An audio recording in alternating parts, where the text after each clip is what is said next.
Daf Yomi, Tractate Bava Batra, page 128. A, top of the page, Kuf Chaf Ches, top of the page. With the words Ata Netata Li B'matana. Ritzoncha Yishava V'tol. V'nishba Eino Yachal Lachzor Bo. Or, you gave him to me as a gift. If he then adds, although I owe you nothing, as the slave is mine, if it is your desire, take an oath that he is yours, and take him. And the claimant takes an oath that the slave is his. The one in possession of the slave cannot retract his offer, although he was not obligated to make the offer. Okay. My Kamash Malan. Tanya. Amar lo neman alai abba neman alai avicha. Ne'emanin alai shlosha ro'e bakar. Rabbi Meir Omer yachol lachzor bo. V'chachamim amrim einu yachol lachzor bo. The Gemara asks, what is Rabbi Abba teaching us? We already learned in a Mishnah, Sanhedrin 24a, that if one of the litigants said to the other, my father is trusted to adjudicate for me, or your father is trusted to adjudicate for me, or these three cattle herders who are not experts in halacha are trusted to adjudicate for me, and all of the individuals this litigant mentioned are legally disqualified from serving as judges, Rabbi Meir says that the one who stated this can retract his statement, and the rabbis say that he cannot retract it. And he is obligated to have them serve as judges if the other litigant so desires. Since this halacha is already stated in the Mishnah, what novel halacha did Rabbi Abba teach? Hakamash Malan. De bi aten lecha v'chlokas v'halacha k'divrei chachamim. The Gemara in Tractate Sanhedrin records a dispute between Amoraim as to the circumstances of the case of that Mishnah, with one Amora holding that the dispute pertains only to a case where the one accepting the disqualified judge will need to forgive a debt if the judge rules in accordance with his opponent, while another Amora holds that the dispute pertains even to a case where he will need to pay the other litigant if the judge rules in accordance with his opponent, by stating his ruling in a case where the litigant will have to give the slave to the other. Rabbi Abba teaches us this, that the dispute between Rabbi Meir and the rabbis is even in a case where the litigant said, I will give you what you claim, that if that is the ruling of these judges, and the rabbis hold that if he subsequently wishes to retract his suggestion, he cannot do so. And Rabbi Abba also teaches that the halacha is in accordance with the statement of the rabbis. Shalach le Rav Abba Yosef Rachama halacha govin min ha'avadim Rav Nachman Amar ein govin. Rabbi Abba also sent a ruling to Rav Yosef Bar Chama that the halacha is that the creditors of one who died collect the debts from the Canaanite slaves the deceased left his heirs, meaning that they take the slaves, as slaves have the same status as land in this regard. And Rav Nachman says that they do not collect the debt by taking the slaves. Shalach Rav Yosef Bar Chama. Halacha Shlishi B'Sheni Kasher. Rav Amar Afarishon. Rabbi Abba also sent a ruling to Rav Yosef Bar Chama. I wonder if he was related to Rami Bar Chama. Rav Yosef Bar Chama, that with regard to people with a common ancestor, the halacha is that the testimony of members of the third generation with regard to members of the second generation whose closest familial connection is through that ancestor is valid. For example, one can testify about his first cousin once removed and is not disqualified as a relative. Rava says even the testimony of members of the third generation with regard to members of the first generation is valid. For example, one can testify about his great uncle. Okay.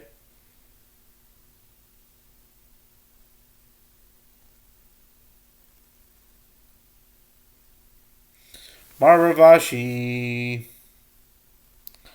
Echshar Barba Be'aba Da'aba Viles Hilchasa Kimar Baravashi.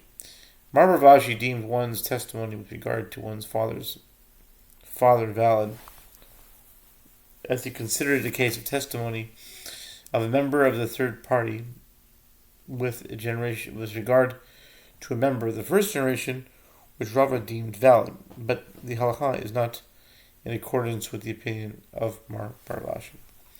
Shalach Rabbi Abba Rabbi Yosef Bar Chama.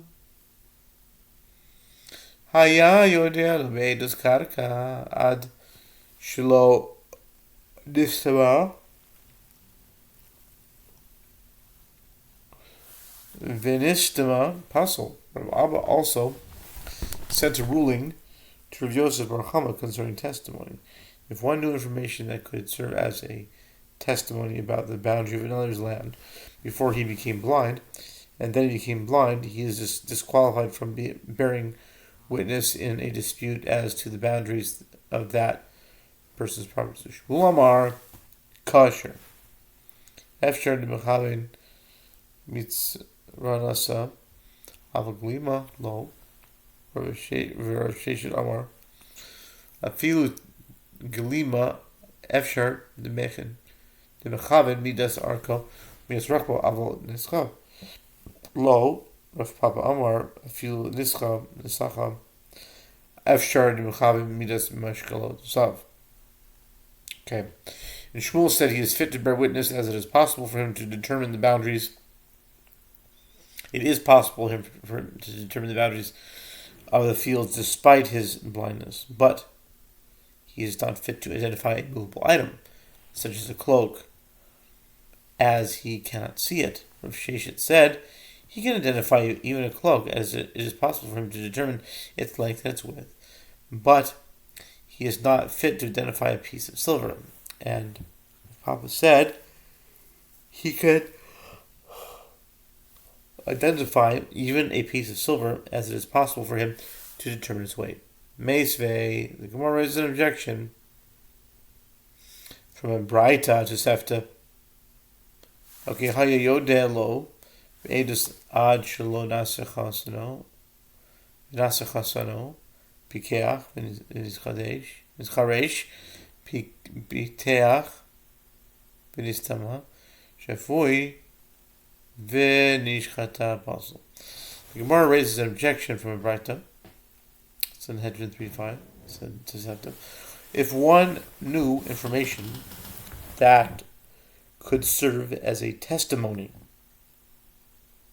about another before the claim of his son-in-law, and then he became his son-in-law, and thereby becoming a relative who is disqualified from bearing witness concerning him, or if he was able to hear at the time of witness as an incident, and then he became deaf, or if he was able to see at the time he witnessed an incident and then became blind, or if he was habitually competent and now became insane.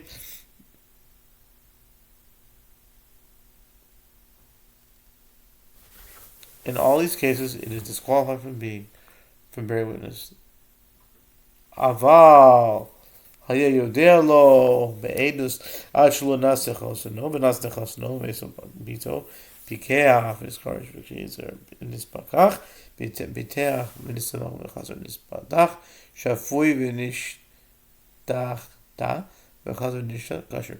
The Batra continues, but if he knew information about him that could serve as testimony before he became his son-in-law, and then he became his son-in-law, and then his daughter died, so that they are no longer related. Or if he was able to hear, and then became deaf, and then became able to hear, or if he was able to see, and then became blind, and then again became able to see, or if he was halakhically competent, and then became insane, and then again became halakhically competent.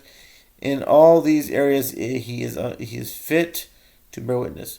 Zehaklal, this is the rule, the principle. And kol shtilaso osofo d'psilus puzzle. Shtilaso osofo b'chasherus kasher. This is the real. It's in Brisa.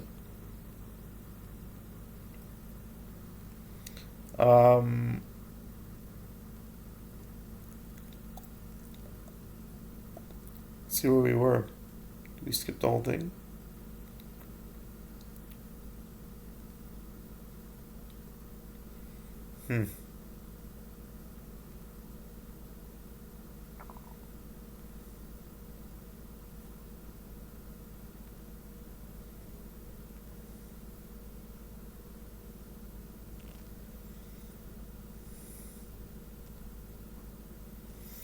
Okay, I think we're to Sefta 3.5. One new information, he could serve as a testimony about another before he became his son-in-law. And then he became his son-in-law, thereby becoming a relative who is disqualified from bearing witnesses concerning him, or if he was able to bear here at the time he witnessed the incident, and then he became deaf, or if he was able to see at the time he witnessed an incident and then became blind, or if he was halakhically competent and then became insane. In all these cases, he is disqualified from bearing witness. Okay? Next. Avo haya yodea be'edus ad shelo naseh chasano v'naseh chasano me'sobito pikech v'niskarish v'chazer v'nispikech piteach v'niskon v'chazer v'nispalach shafui v'nishtafach v'chazer v'nishfach kasher.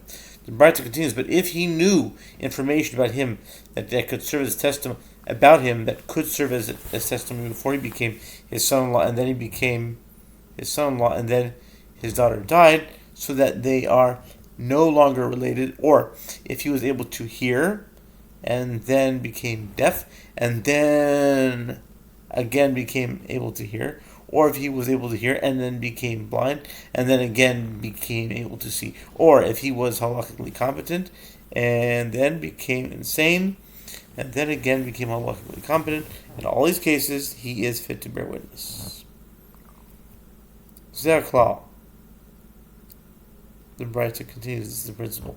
Anyone who hears, anyone whose initial state or his ultimate state, meaning his state of the time of the incident or at the time of his testimony in court, is one of disqualification for bearing witness. What is disqualified from bearing witness? But anyone whose initial state and his ultimate state is one of fitness to bear witness, is fit to bear witness, even if he was disqualified in the interim. The Batra clearly states that one who is blind is disqualified from bearing witness.